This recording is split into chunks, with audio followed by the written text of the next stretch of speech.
Hi mga kaibigan, ang good morning. Meron na nga nag-comment sa ating pinost na video mga kaibigan. Ito siya si Sabong Bakbakan. Sabi niya, paano daw ma-monetize dito sa YT mga kaibigan sa YouTube. Ang bago natin sagutin yan si Sir, mag-intro muna tayo mga kaibigan. Let's go!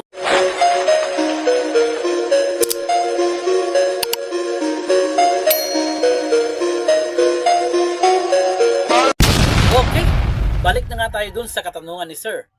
Sabi ni Sir, paano ma-monetize dito sa YouTube? Napakadali lang Sir. Mag-upload lang tayo 3 video sa isang araw. Kasi si YouTube na mismo ang gagawa ng paraan para ma-monetize tayo mga kaibigan. Sipag lang. Yun lang mga kaibigan, napaka-basic lang. Upload, upload, upload. Let's go!